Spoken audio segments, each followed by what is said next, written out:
ეხლა ვიწყებთ ფილიპელთა მიმართ წერილს. ეს არ არის ისეთი დიდი წერილი, როგორც რომაელები იყო, შემდეგ გალატელებიც, მაგრამ ეს უფრო პატარა წერილი არის. ჩვენ დღეს გარკვეულ შესწავლას გავაკეთებთ ამ წერილში. ფილიპო არის ქალაქი. ფილიპო, ხამ ფილიპოს ვიტყვი, ხამ ფილიპეს, მაგრამ ეს არის ქალაქი, რომელიც იყო რომის იმპერიაში და რომის იმპერია დაყოფილი იყო სხვადასხვა პროვინციებად და იმ პროვინციას, სადაც ეს ქალაქი იყო განლაგებული, ეწოდებოდა მაკედონიის პროვინცია. ფილიპე იყო ალექსანდრე მაკედონელის მამა და ამ ფილიპო საერთოდ თარგმანებით ნიშნავს მას, ვისაც ცხენი უყვარს და ის დაახლოებით ამ ადგილზეა განლაგებული. თქვენ ხედავთ რუკაზე, სად არის ესა? აი ეს არის, ნახეთ, აი ეს ქალაქი არის მაკედონიის პროვინციაში. იქეთ კი წერია, მაგრამ ქალაქი აქეთ არის მაკედონიის პროვინციაში.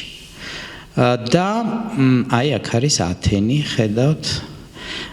და ესე იგი ეს განლაგებული იყო რომის იმპერიაში და პავლე მოციქული წერს მათ წერილს.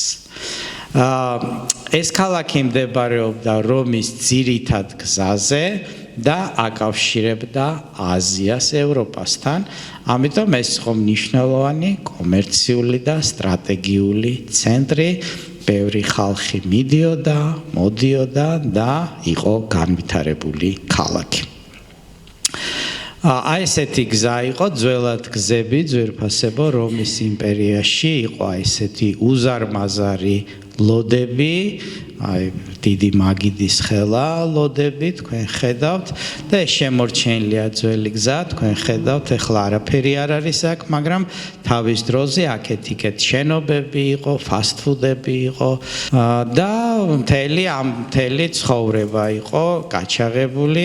ნუ რა თქმა უნდა, ძველ დროში უფრო რთული იყო ცხოვრება, ეხლა წარმოიდგინეთ ასეთ ქვია ასეთ გზაზე რომ გაევლი ეტლით და უნდა იარო კილომეტრები, რა თქმა უნდა ჩვენი ცხოვრება გაცილებით უფრო კომფორტული არის. თუმცა ეს ქვები ალბათ თავის დროზე უფრო სწორი იყო, გაპრიალებული იყო და ქვებს შორისაც ალბათ ამოვსებული იყო მანძილი. და ეს საერთოდ რომის იმპერიაში, როდესაც ჯარისკაცი და ჯარისკაცები ძალიან პატივდებული იყვნენ რომის იმპერიაში, როდესაც ისინი პენსიაზე გადიოდნენ და მათ ხელფასი ჰქონდათ როგორც ჯარის დროს, ასევე პენსიები ენიშნებოდათ, მათ აძლევდნენ მიწის ნაკვეთს და უშენებდნენ სახლს.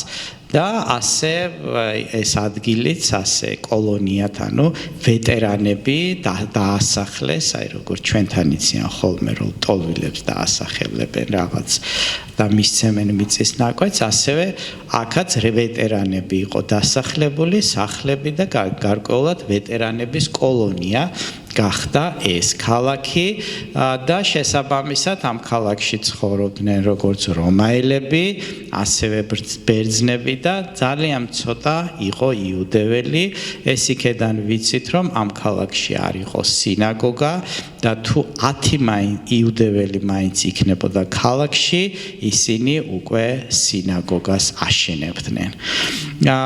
ამ ქალაქში ეკლესია დაფუძნებული იყო პავლე მოციქულის მიერ მისი მეორე მისიონერული მოგზაურობის დროს და ჩვენ შეგვიძლია წავიკითხოთ საქმეების მე-16 თავში თუ როგორ და რა ხდებოდა, როდესაც ფილიპოში ჩავიდა პავლე მოციქული. მაშასე საქმეების მე-16 თავის მე-8-დან მე-40 მუხლის ჩათვლით. გასცდნენ მისიას და ტროაში ჩავიდნენ და ჩვენება იხილა ღამით პავლემ. წარუდგა მას ვიღაც მაკედონელი კაცი, ევედრებოდა და ამბობდა, მოდი მაკედონიაში და დაგვეხმარეო. ამ ჩვენების შემდეგ მაშინვე გადავწყვიტეთ მაკედონიაში გამგზავრება. ვიფიქრეთ, თქვენ იცით უკვე, რომ მაკედონია არის ის პროვინცია, რომელშიც იყო ეს ქალაქი. ვიფიქრეთ, რომ ღმერთი გვიხმობდა და მათთვის სახარებლად. გავცურეთ ტროადან და პირდაპირ სამოთრაკეს მივაშურეთ, მეორე დღეს კი ნეაპოლის. იქედან ფილიპეს, ქალაქს, რომელზეც ჩვენ ვსაუბრობთ, რომელიც მაკედონიის ამ ნაწილის მთავარი კოლონიაა. ამ ქალაქში დავყავით რამდენიმე დღე, შაბათ დღეს კარიბჭეს გავცდით და მდინარის პირას გავედით. იქ, სადაც სამლოცველო გვეგულებოდა, დავსხედით და იქ შეკრებილ დედაკაცებს გამოველაპარაკეთ.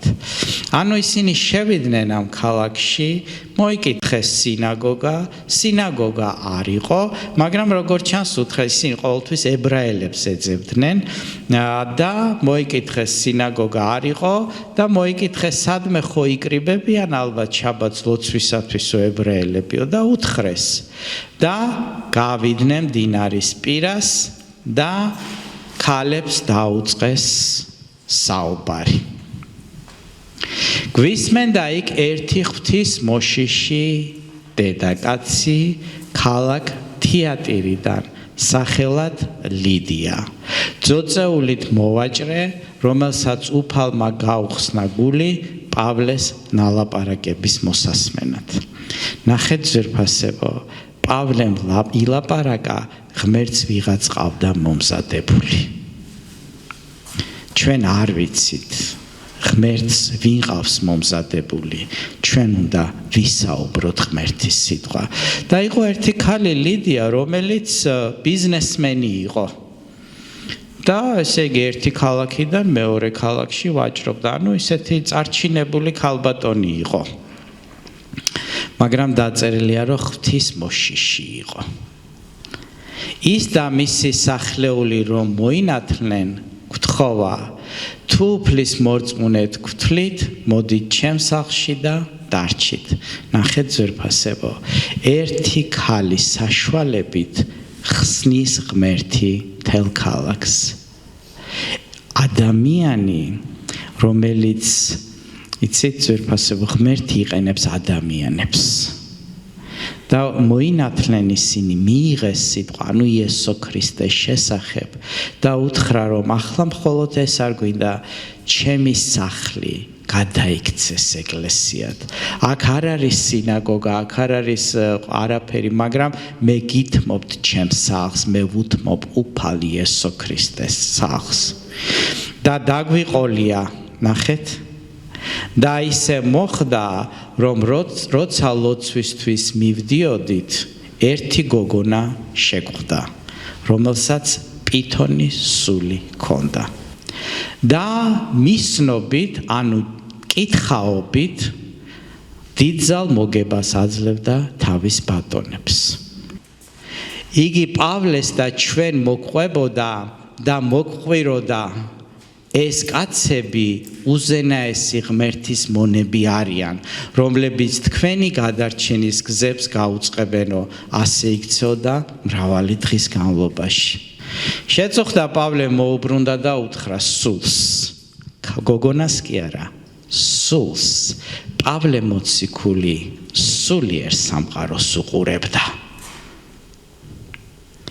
იესო ქრისტეს სახელით გიბრძანებ, გამოხვიდე მაგისგან. და იმ წამსვე გამოვიდა, დაინახეს იმისმა ბატონებმა, რომ წარხდა მათი მოგების იმედი, შეიპყრეს პავლე და სილა და მოედანზე მიიყვანეს მთავრებთან. ანუ ხედავთ ახლა თქვენ როგორ ვითარდება ფილიპეში საქმე.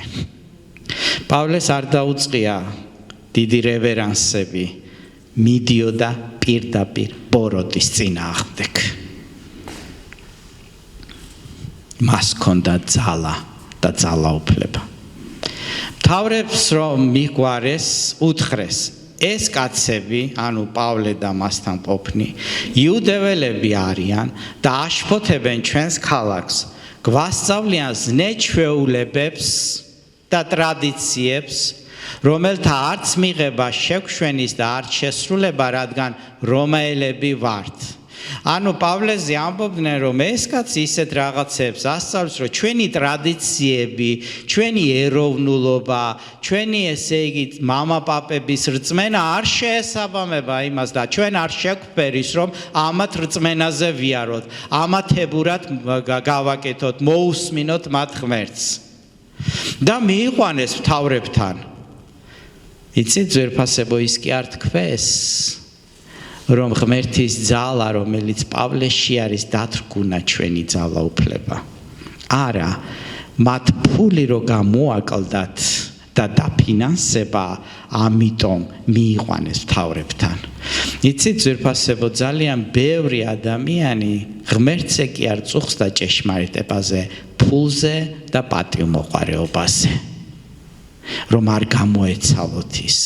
იცით, ფიქრობს, ახლა ზოგიერთ შეიძლება ფიქრობს, რომ ესენი თუ გავრცელდნენ და განვითარდნენ, ჩვენ ვიღა დაგვაფინანსებს და ჩვენთან ვიღა ივლის ეკლესიაში. ასე იყვნენ ეს ადამიანებიც. და ვითომ ჩვენი ტრადიცია, ჩვენი კულტურა და აღშფოთეს ხალხი და აღდგა ხალხი მათ წინააღმდეგ. მთავრებმა ტანისამოსი შემოიხიეს და მათი გაჯოხვა ბრძანეს. ტანისამოსის შემოხევა ძველად ნიშნავდა იმას, რომ ესე იგი ძალიან გაბრაზდნენ. მრავალი წყლული მიაყენეს, საპყრობილეში ჩაყარეს და უბრძანეს ზედამხედველს ფხიზლად ედარაჯა მათთვის. ასეთი ბრძანება რომ მიიღო. ზედამხედველმა შიდა საკანში შეყარა ისინი და ფეხებზე ხუნდები დაადო. შუაღამისას პავლე და სილა ლოცულობდნენ და უგალობდნენ ღმერთს. მათ არ დაუწყიათ, ვაიმე რა გვეშველება, მთელი სხეული გვტკივა, ესე იგი დაგვიჭირეს, რა უბედურები ვართ, ეს ქალაქი არაფრის ღირსი არ არის, წარუმატებლები ვართ, არავინ არაფერს არ იღებს. არა, ძვირფასებო, ნაცემები, ნაგვემები შეურაცხყოფილი ყველა მათ წინააღმდეგ არის, არავინ ფაქტიურად არ მოინანია, მაგრამ დაიწყენ გალობა ღმერთის წინაშე. პატიმრები კი ყურს უგდებდნენ, უეცრად დიდი მიწისძვრა მოხდა, ისე რომ საძირკვლიანად შეირღია ციხე. დიდქება დიდებას რთულ სიტუაციებში აქვს ძალა. მაშინ, როდესაც ყველაზე მძიმე სიტუაცია შენს ცხოვრებაში, უნდა იცოდე, რომ ამ დროს ღმერთი მოდის თავისი ძალით.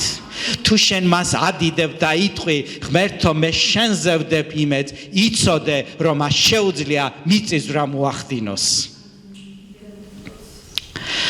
ყოველი კარი გაიღო და ყველას დასცვევდა ბორკილები. ზედამხედველს რომ გაეღვიძა და ღია დაინახა საპყრობილის ყველა კარი, იძრო მახვილი და თავის მოკლა დააპირა, რადგან ეგონა პატიმრები გაიქცნენო, მაგრამ პავლემ ხმამაღლა გამოსძახა.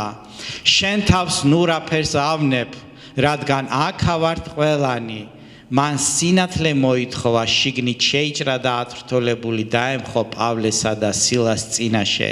გარეთ გამოიყვანა ისინი და ჰკითხა, ბატონებო, რა ვქნა რომ გადავრჩე?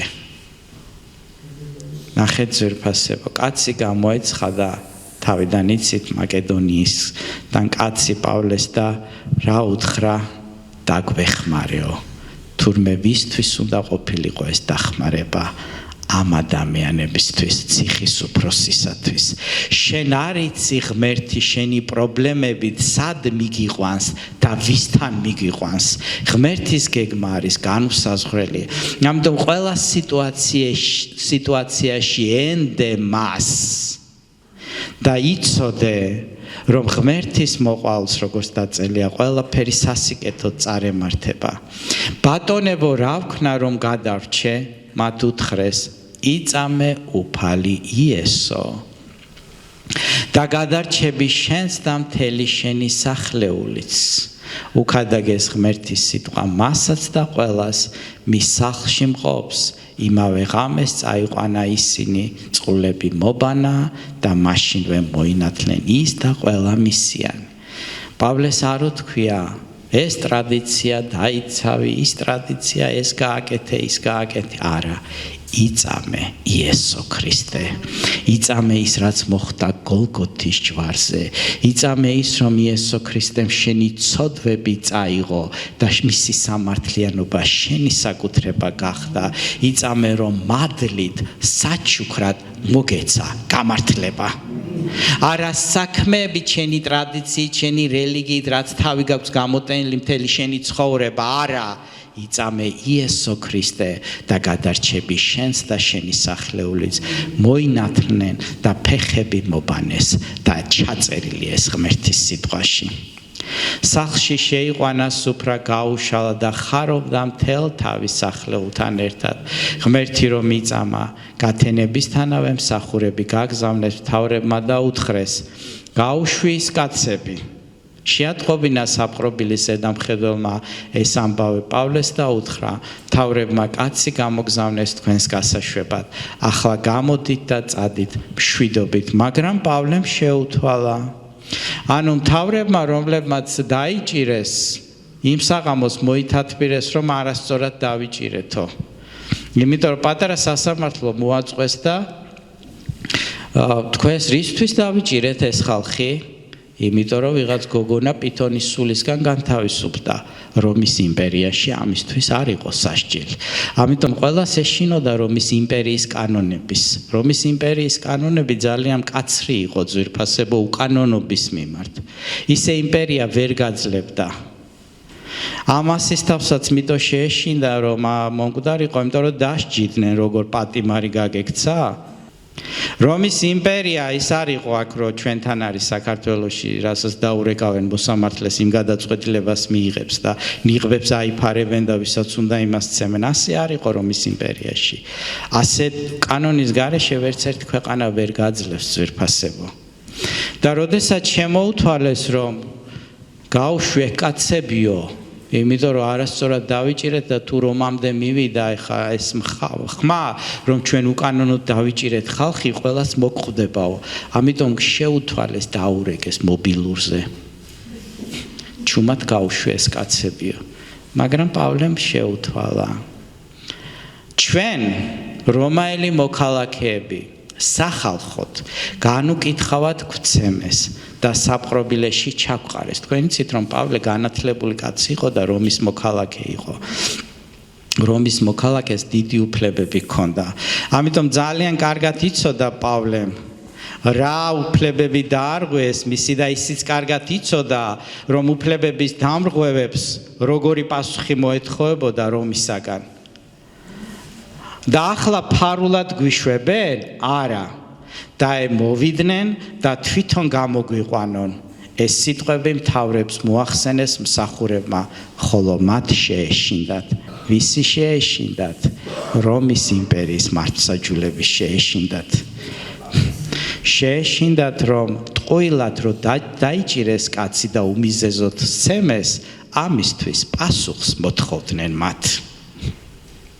როცა გაიგეს რომაელნი ყოფილანო მოვიდნენ, მოუბოდიშეს, გამოიყვანეს საპყრობილედან და სთხოვეს ქალაქიდან წასულიყვნენ საპყრობილედან. გამოსვლისთანავე მივიდნენ ლიდიას სახლში, ძმები მოინახულეს, ანუგეშეს და გაემგზავრნენ.